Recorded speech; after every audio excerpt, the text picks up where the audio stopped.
искаме да обърнем внимание на един Direct Mail пакет, писмо с рекламна цел, което получихме ние към нас, но той илюстрира нещо, за което трябва доста да се внимава, когато се изработва Direct Mail пакет и по-специално правенето на персонализацията. Плика е направен атрактивно с цветно оцветяване, така атрактивни агресивни цветове, жълто, червено. Подателя е някакво рекламно студио, рекламна агенция BIS. Получателя, значи пликът е без прозорче, това е на което искам да отбележим. Получателя е написан директно на плика, дори не е с етикетче. Печатане върху пощенски плик. Изискват се по-специфични принтери, не стават обикновени лазерни принтери. Така че вероятно тази агенция разполага с такава технология. Похвално използват техниката хората. В плика има, сега ще погледнем, единствено има този пакет, няма съпътстващо писмо, което да казва нещо персонализирано от рода на уважаеми господин Иван Петров Иванов. Има вътре твърда част, което е, сега ще го разгледаме.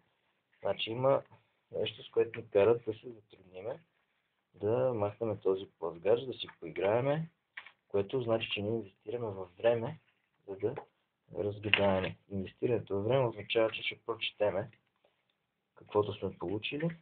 Този картон явно е направен заради самата игра и са сметнали, че си струва. Логото на Xerox не прави впечатление. IGN 4. Това ще видите, че става въпрос на промоцията на Xerox.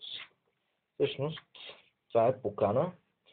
Пътят на еволюцията има само една посока и тя е винаги напред.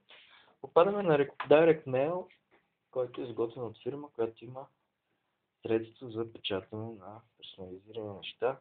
И всъщност поканата е на тази агенция, заедно с Сервис България, които ви канат да ви представят най-актуалното и високотехнологично постижение в света на дигиталния печат. Производствена преса IGN 4. Събитието е еди къде си, в еди колко си часа. На гърба е цитирано, че тази рекламна агенция, подателят, е спечелила европроект за повишаване на конкурентоспособността и вероятно с пари от този проект са си купили тези машини. Дигиталният им печат може да е върха, обаче ето на какво искаме да ви обърнем внимание.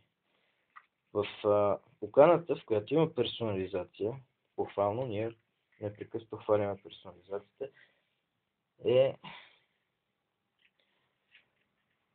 се обръща към уважаеми господин Симеон Колчев. Какъвто човек на нашия адрес не познаваме. Получател на плика на така старателно адресирания адрес, за който ви казах, че се искат специални принтери върху пощенския плик. Получател е моя милост Станко Йорданов. Аз професионално се занимавам все пак с тия въпроси и зная веднага къде може да е грешката, но други хора биха, може би, негативно реагирали и се огорчили за това, че писмото е изпратено до един, вътре е цитиран друг. Как най-често може да се случи тази грешка? Първо, при ръчна работа някой сбърква и вижда първа буква или просто по инерция от едната купчина взима пликове от другата, материал, който се влага вътре и въобще не поглежда, не си прави своя проверка дали съвпадат имената. Или пък е правил и случая първа буква съвпада и не е гледал много задълбочено или се е разсеял.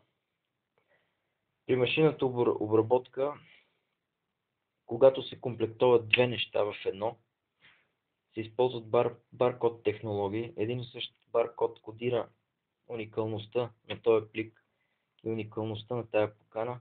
И преди да се съберат, компютъра прави проверка. Съвпадат ли двата уникални баркода?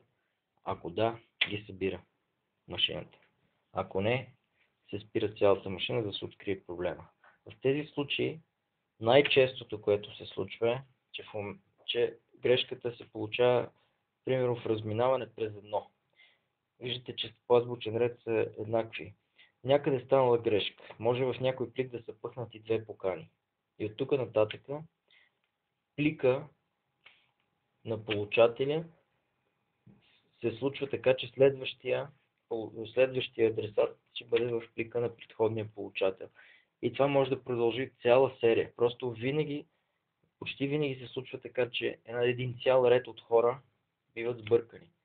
Възможно е всичките от буквата С да са били сбъркани по този начин, цялата партида. И затова изключително трябва да се внимава, защото персонализацията в този път може да бъде, в този случай може да бъде опропастена. Но това е просто за илюстрация за фулфилмента до какви грешки може да доведе.